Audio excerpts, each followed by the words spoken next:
Mari kita bersatu hati di dalam doa. Bapa kami yang ada di dalam surga, yang kami sembah di dalam nama Tuhan Yesus Kristus. Pada saat ini kami datang kepadamu, merendahkan diri kami, memohon agar Tuhan mengurapi kami, menuntun, membimbing kami, memberikan kepada kami roh hikmat dan wahyu, agar kami dapat mengenal Engkau dengan benar. Terangi mata hati kami, baik hambamu maupun kami yang mendengarkan sabdamu, supaya firmanmu itu menjadi pelita bagi kaki kami dan terang bagi jalan hidup kami. Dalam nama Tuhan Yesus Kristus kami berdoa, haleluya, amin. Shalom alaikum, BCM Hamasiah. Puji Tuhan, saudara-saudara, minggu ini kita kembali berkumpul, beribadah secara online, dan saat ini saya berharap saudara yang ada di rumah, yang mengikuti ibadah ini saat ini, duduk mendengar akan sabda Tuhan hari ini dalam keadaan sehat semua, dalam keadaan baik, diberkati dan hidup dalam kelimpahan kasih karunia Tuhan. Juga saya berdoa agar saudara di rumah dijamah oleh kuasa Roh Kudus. Saudara yang benar-benar haus, yang rindu dan lapar, biar saudara mengambil lawatan kebenaran firman Tuhan yang menguatkan saudara, memampukan saudara, sehingga hidup saudara-saudara mempunyai nilai-nilai di dalam kerajaan kekal. Mari kita akan masuk kepada tema kita pada minggu ini. Tema kita ialah otoritas ajaran rasuli menurut Kisah Rasul pasal 2 ayat 41 sampai ayat yang ke-42.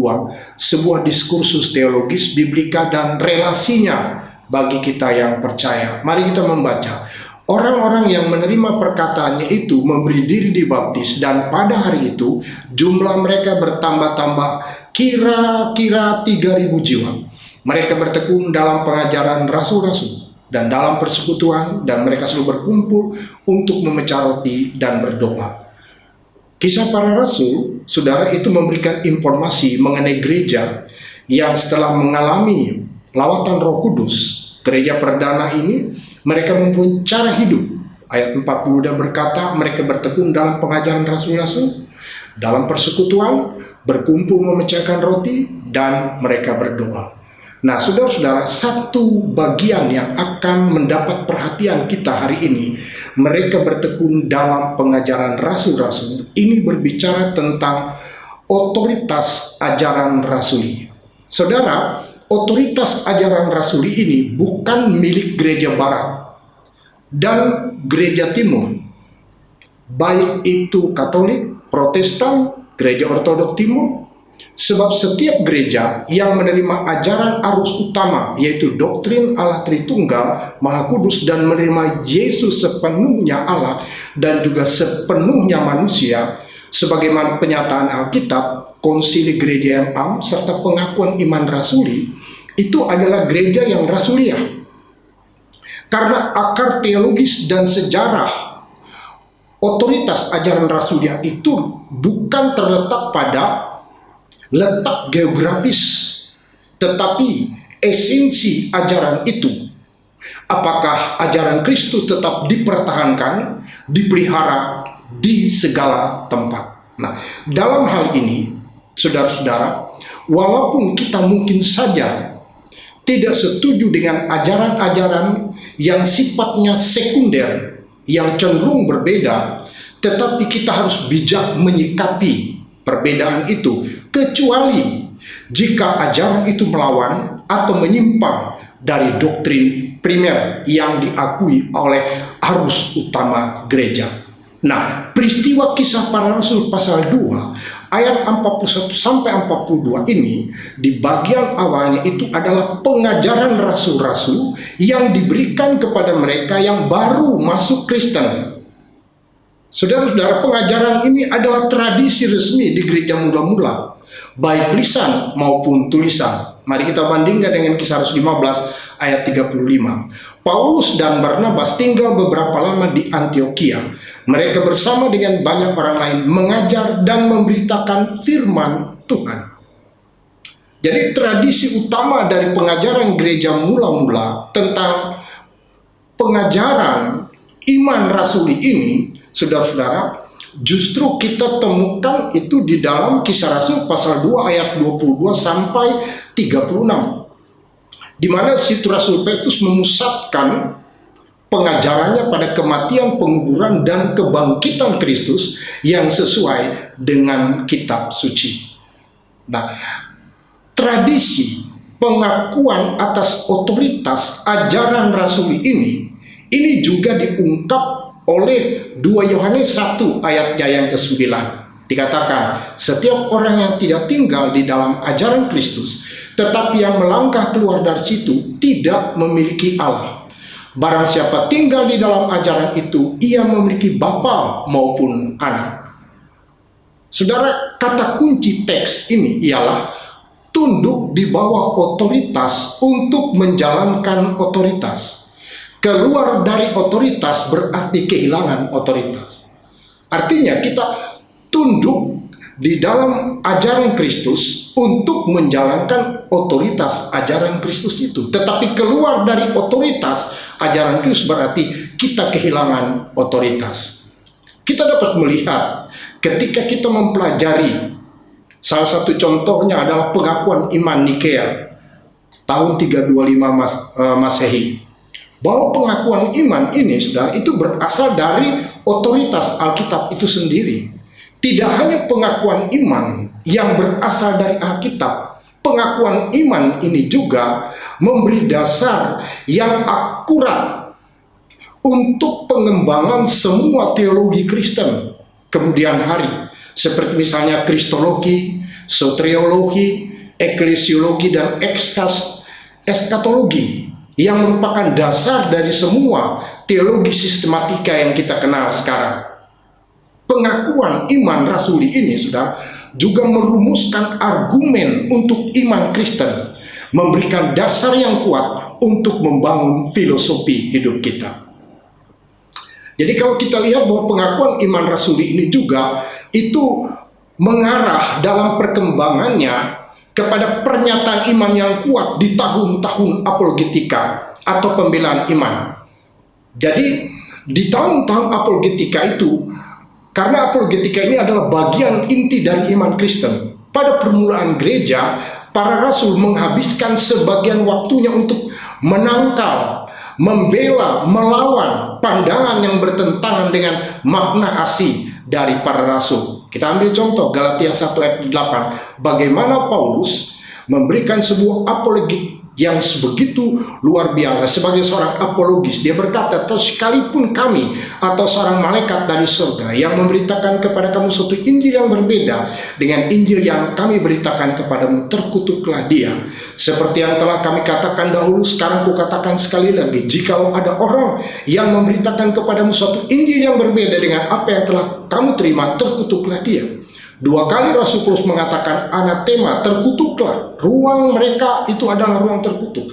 Jadi penyimpangan-penyimpangan terhadap doktrin arus utama yang diajarkan oleh para rasul inilah, saudara-saudara, yang dilawan oleh para rasul. Inilah sebabnya kenapa di dalam Alkitab, dalam perkembangannya, bahwa ajaran rasuli itu, saudara-saudara, menjadi sebuah tradisi.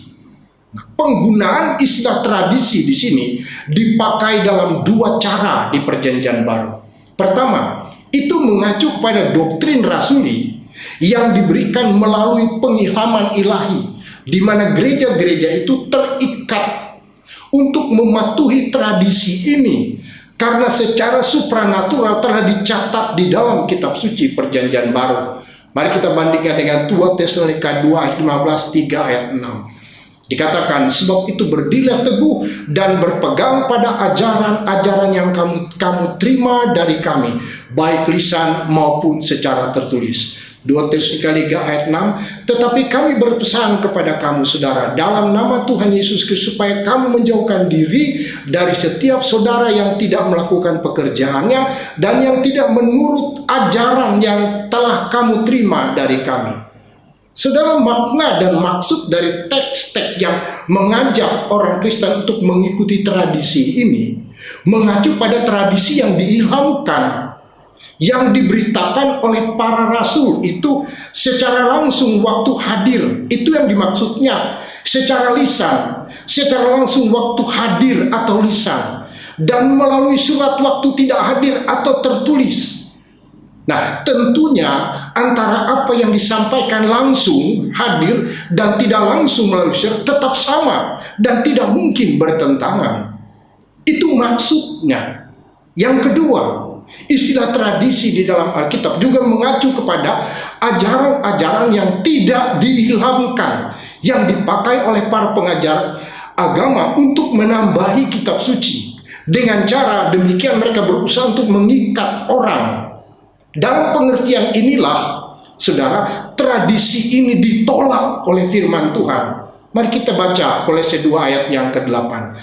Hati-hatilah supaya jangan ada orang yang menawan kamu dengan filsafatnya yang kosong, palsu, menurut ajaran turun-temurun roh-roh dunia, tetapi tidak menurut Kristus. Apa artinya? Saudara tahu latar belakang Kolose pasal 2 ayat 8 sampai pasal 3 ayat 4 itu berbicara tentang ketuhanan Kristus dan ajaran palsu yang ada di Kolose, di mana Rasul Paulus mengawali argumentasinya dengan menegaskan kembali keunikan Kristus dan hubungan orang percaya dengan Kristus itu. Selaku kepala dan penguasa dari semua kekuasaan, tempat Kristus dalam kehidupan orang Kristen itu meliputi semua. Dan itu tertutup terhadap semua pihak lain yang ingin menambahkan sesuatu pada keselamatan itu. Dan bahwa keselamatan di dalam Kristus itu cukup dan mutlak. Lalu, kalau kita lihat teks Kolose pasal 2 ayat yang ke-8 ini, itu berbicara tentang ajaran sesat yang menyusup tersebar di Kolose, yaitu filsafat, ajaran turun-temurun, paradosis, dikatakan dari roh-roh dunia. Kita bisa baca di ayat yang ke-20. Apabila kamu telah mati bersama dengan Kristus dan bebas dari roh-roh dunia, mengapakah kamu menaklukkan diri pada rupa-rupa peraturan seolah-olah kamu masih hidup di dalam dunia?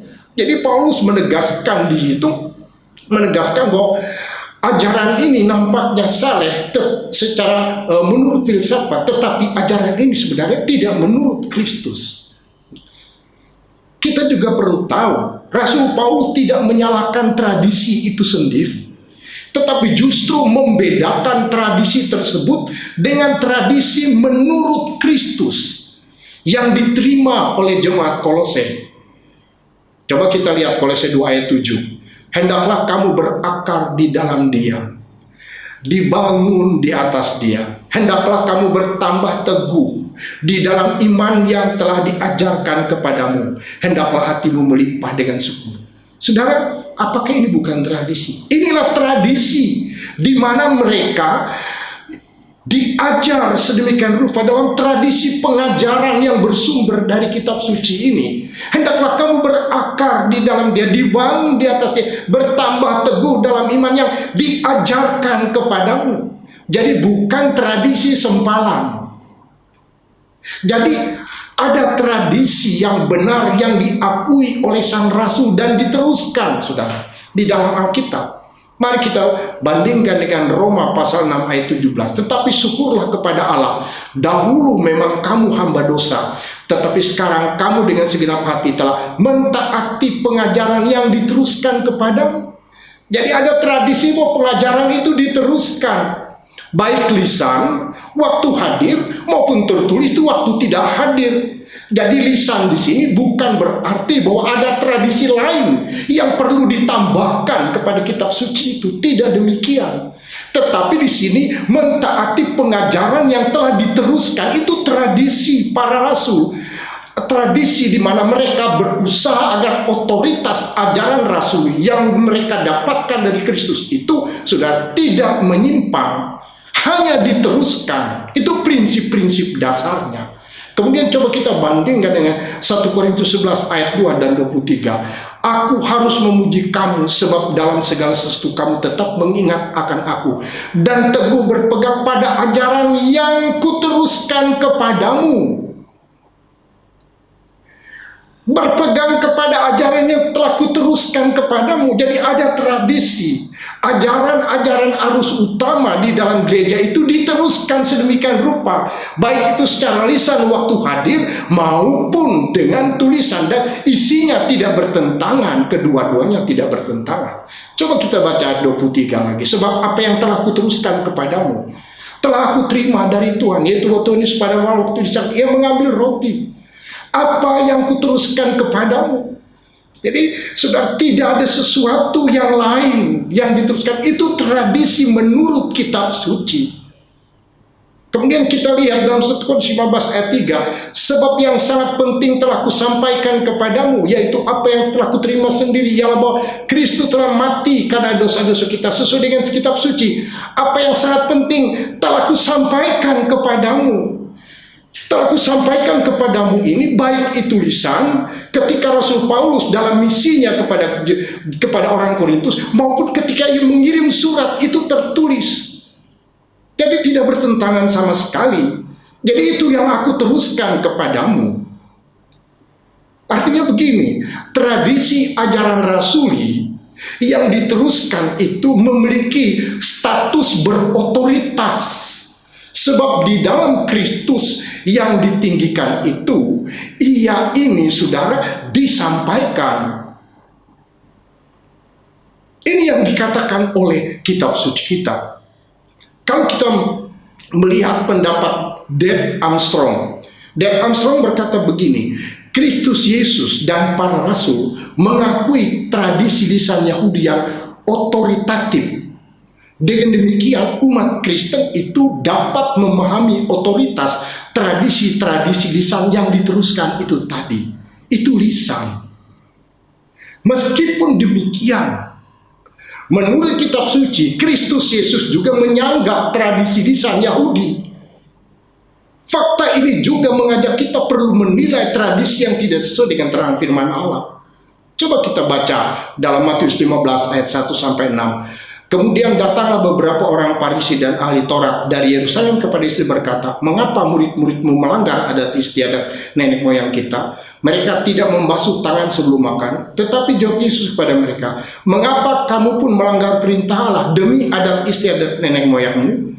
Sebab Allah berfirman, hormatilah ayah dan ibumu lagi. Dan lagi siapa yang mengutuki ayah dan ibunya pasti dihukum mati. Tetapi kamu berkata, barang siapa berkata kepada bapaknya atau ibunya, apa yang ada padaku yang dapat digunakan untuk pemeliharaanmu sudah digunakan untuk persembahan kepada Allah. Orang itu tidak wajib lagi menghormati bapaknya atau ibunya. Dengan demikian, nah ini kata Yesus, dengan demikian firman Allah kamu nyatakan tidak berlaku demi adat istiadatmu sendiri. Saudara perhatikan di situ bahwa ada memang tradisi-tradisi yang ditolak, yang ingin ditambah ke dalam otoritas Alkitab itu. Ini yang bermasalah. Ini kemampuan untuk menilai inilah, saudara-saudara, diperlukan di dalam kehidupan orang-orang percaya. Nah sekarang, relasi otoritas ajaran rasul itu bagi kita yang pertama, relasi teologis. Menurut Filipi pasal 4 ayat 9 katakan begini, relasi teologis. Dan apa yang telah kamu pelajari, dan apa yang telah kamu terima, dan apa yang telah kamu dengar, dan apa yang telah kamu lihat padaku, lakukanlah itu, maka Allah sumber damai sejahtera akan menyertai kamu. Saudara, relasi secara teologis itu cukup lengkap dikatakan di situ mengenai otoritas ajaran rasul itu. Apa yang telah kamu pelajari? Yang kita pelajari ini tradisi dari ajaran rasuli. Ajaran arus utama itu, saudara-saudara, itu adalah warisan kita dan anak cucu kita. Dan apa yang telah kamu terima, memang itu diterima oleh gereja arus utama.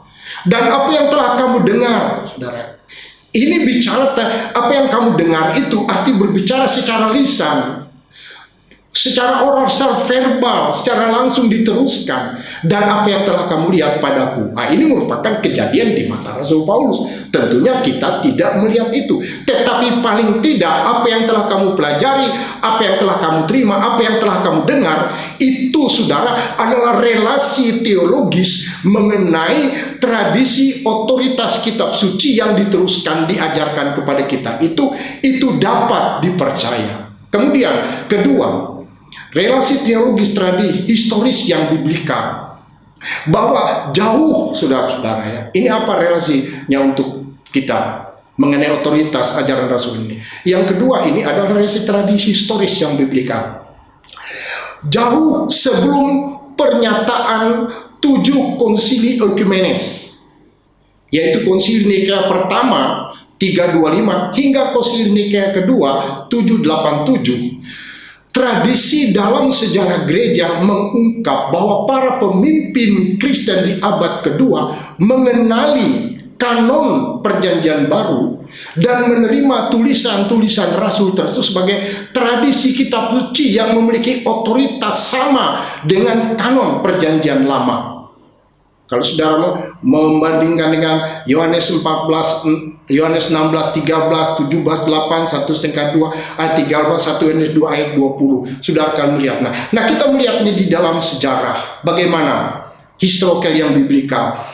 Irenaeus tahun 125 sampai 192 Masehi misalnya, dalam tulisan-tulisannya yang masih tersimpan sampai hari ini mengutip 1800 kali dari kitab perjanjian baru dan memakai ayat-ayat tersebut dengan cara sedemikian rupa, dengan implikasi bahwa teks-teks ini telah cukup lama dianggap memiliki otoritas yang tidak dipertanyakan. Saudara bisa baca di dalam Herbert Miller General Biblical Introduction halaman 140. Nah, Irenaeus itu menerima 4 Injil Matius hingga Yohanes sebagai kitab suci dan dia menolak Injil-Injil yang lain. Lalu kemudian Clement dari Alexandria tahun 150 sampai 217 Masehi mengutip dan mengakui 4 Injil dan kebanyakan kitab perjanjian baru lainnya yang menyebut kitab suci yang ilahi. Lalu apalagi Tertullian 150 sampai 220 Masehi membuat 7.200 kutipan dari buku-buku perjanjian baru dan menerimanya sebagai kitab suci. Ini jauh sebelum konsili, sebelum adanya serangan terhadap iman Kristen. Mereka sudah mengakui otoritas Alkitab itu tradisi, saudara, tradisi yang diteruskan.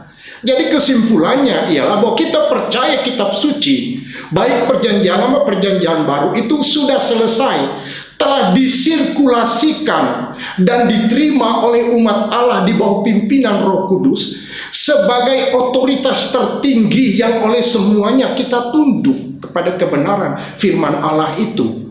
Mari kita baca 1 Tesalonika pasalnya yang kedua ayat yang ke-13. Dan karena itulah kami tidak putus-putusnya mengucap syukur juga kepada Allah, sebab kamu telah menerima firman yang kami beritakan itu bukan sebagai perkataan manusia, tetapi dan memang sungguh-sungguh demikian sebagai firman Allah yang bekerja juga di dalam kamu yang percaya. Jadi ketika diberitakan itu tradisi lisan.